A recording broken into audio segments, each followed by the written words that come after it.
Bonjour, j'espère sincèrement que vous allez bien. Aujourd'hui, on se retrouve dimanche, la fin de la semaine. Donc, nous allons procéder aux analyses de la semaine suivante. Donc, pour ceux qui ne me connaissent pas, moi, c'est Gansaury Suleiman. Un trader. Je suis un trader sur les marchés financiers comme le Forex, le trading des crypto-monnaies.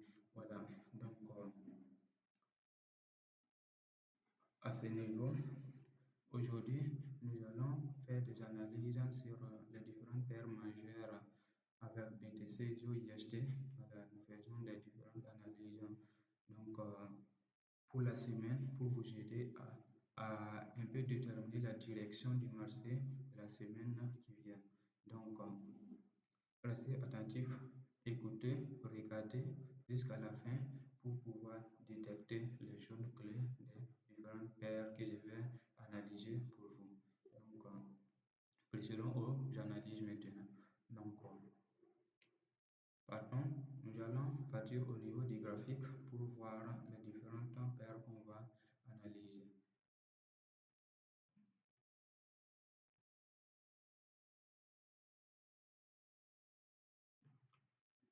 Nous sommes sur le marché comme ça. Voilà, donc nous sommes sur le marché. Nous allons essayer d'analyser les différentes paires majeures donc, que le marché nous donne. Donc ici, nous sommes sur quoi? Nous sommes sur, je vais aller commencer au début, sur USD JPY.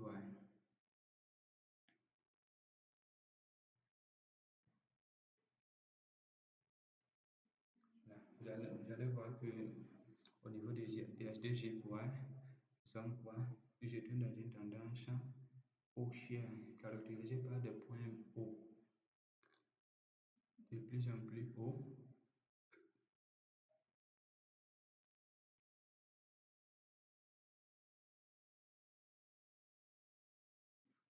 Des points hauts de plus en plus hauts et des points bas de plus en plus hauts. Voilà, donc le marché, qu'est-ce que le marché est venu faire? Le marché est venu casser 7 points plus bas. Voilà, 7 points bas. Donc, mais ça ne nous montre pas que nous sommes dans une tendance baissière parce que le marché n'a pas donné un plus bas jusqu'à ce niveau qui va nous montrer que nous sommes dans une tendance baissière. Donc, pas de direction claire sur le marché. Ce que nous avons à faire, c'est laisser à ce que le marché revienne jusqu'à ce niveau. Il fait ça, il change de tendance. S'il change de tendance jusqu'à ce niveau, nous allons avoir quoi? Des points hauts de plus en plus bas, des points bas de plus en plus bas jusqu'à ce niveau. Donc, notre objectif maintenant, c'est de laisser à ce que le marché retrace comme ça. Voilà. Et nous allons chercher notre opportunité jusqu'à ce niveau. Donc, si le marché présente ceci, ce qu'il nous reste à faire, c'est de tracer notre Fibonacci et là, et laisser à ce que le marché réagisse dans l'une de ces zones, soit ici, soit ici, soit là, soit là. Donc, comme le marché ne nous a pas donné ça d'abord, on peut rien faire jusqu'à ce niveau. Nous allons passer sur la paire suivante. Voilà, vous allez voir que nous sommes dans une tendance haussière à ce niveau. Voilà, nous sommes dans une tendance haussière. Voilà, caractérisée par des points hauts de plus en plus hauts. Caractérisé par des points hauts de plus en plus hauts et des points bas de plus en plus hauts. Voilà. Donc, nous sommes toujours dans une tendance haussière. Si le marché nous donne raison à ce niveau, nous pouvons entrer en position pour chercher le plus haut jusqu'à ce niveau. Voilà, mais le problème est que nous avons un point bas qui a été cassé jusqu'à ce niveau. Bon, ça nous dit rien. Mais ce que nous allons faire, c'est placer une position jusqu'à ce niveau. Le marché nous donne une confirmation ici, c'est de placer une position jusqu'à ce niveau et chercher un TP1 ici et un TP2 ici. Une fois que le marché il revient, il touche le TP1 et il réussit, nous avons profité.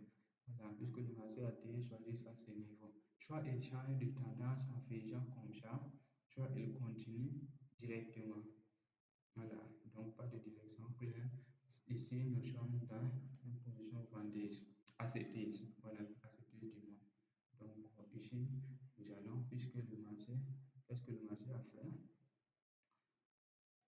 refaire ça. Il est revenu dans notre zone. Donc, ça donne une confluence même. Voilà, si le casse est à ce niveau seulement, on peut entrer en position à la wash. Voilà, sur ISD4, nous sommes dans une tendance achetée ici. Voilà.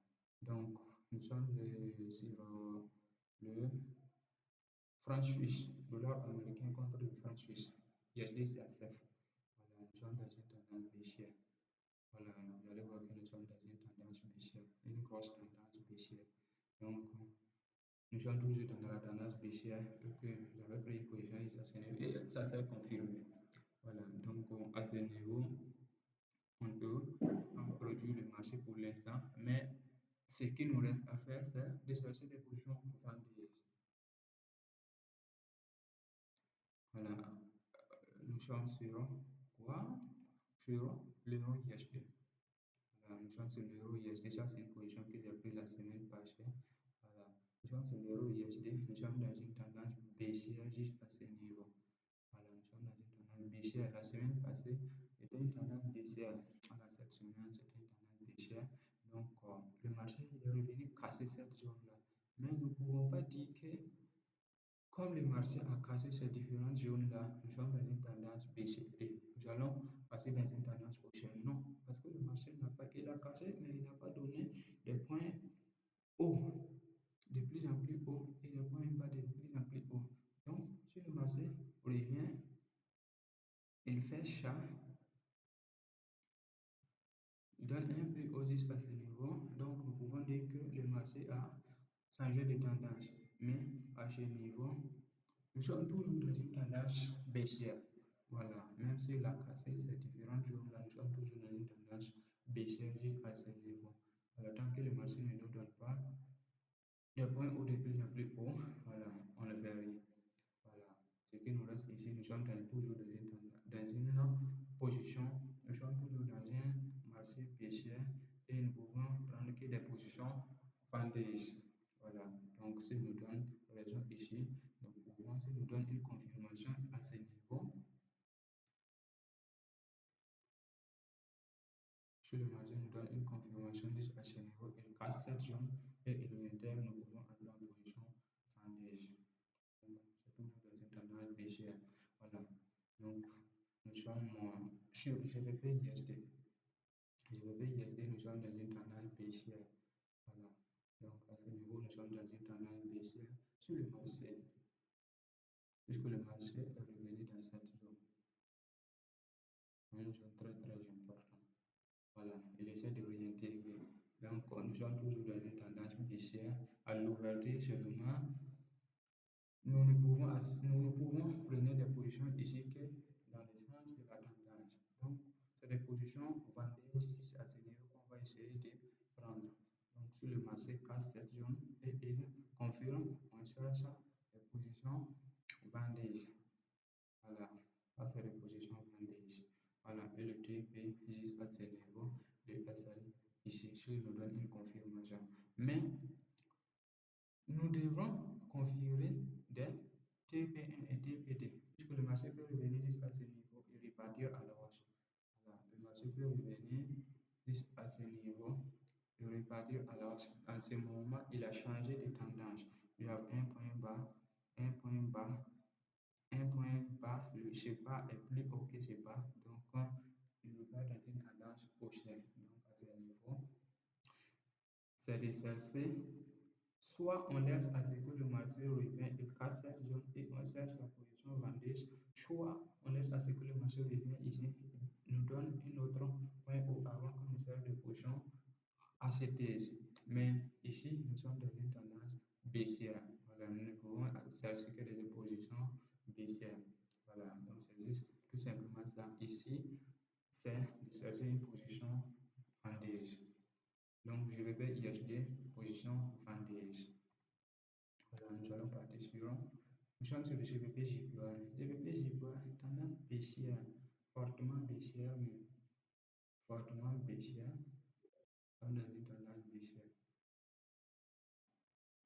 Bon, pas fortement, puisque le marché, il a fait quoi? Un point haut, un point haut.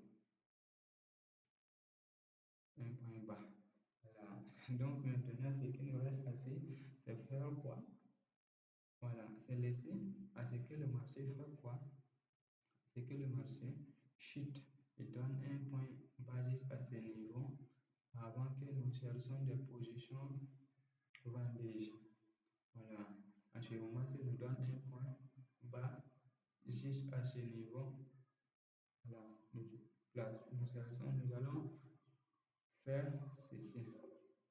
Voilà, nous allons faire ceci, c'est ce point peut entrer en position vers vers le change de la tendance. Voilà, mais en ce moment, nous ne pouvons pas entrer en position parce que le marché n'a pas confirmé sa tendance baissière. Voilà, il n'a toujours pas confirmé sa tendance baissière, donc on ne fait rien pour l'instant.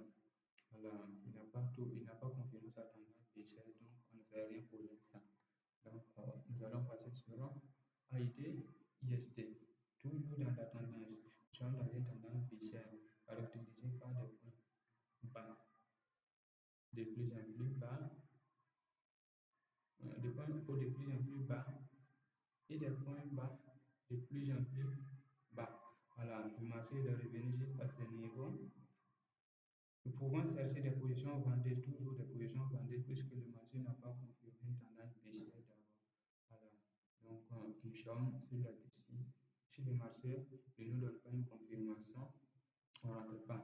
Mais à ce niveau, on doit laisser à ce qu'il casse cette zone pour qu'on puisse chercher le point basé à ce niveau. Donc, sur ID USD, c'est la position vendeuse, mais on laisse une confirmation. On laisse une confirmation jusqu'à ce niveau.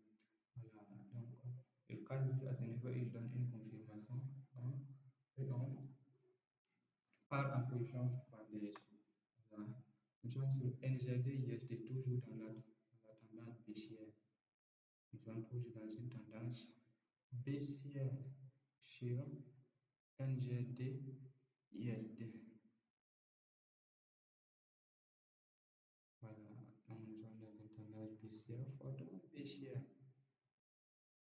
Voilà, et le marché, il est revenu juste, s'est connecté au niveau de la ligne de tendance. Si nous prenons aussi le Fibonacci, on place de là à là, nous allons voir qu'il a réagi au niveau 50%. Voilà, comme il a réagi au niveau 50%, s'il nous donne une confirmation juste à ce niveau, nous allons laisser à ce qu'il casse ça. Cette zone, il donne une confirmation juste à ce niveau pour qu'on puisse entrer en position et chercher le bas à ce niveau. Voilà.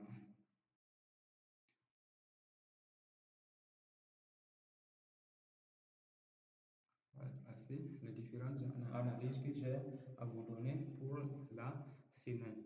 Donc, IHD JPY, IHD CSF, Euro IHD, GBP IHD, AID IHD, NGD IHD et GBP JPY. Ce sont les paires majeures que j'ai identifiées pour vous.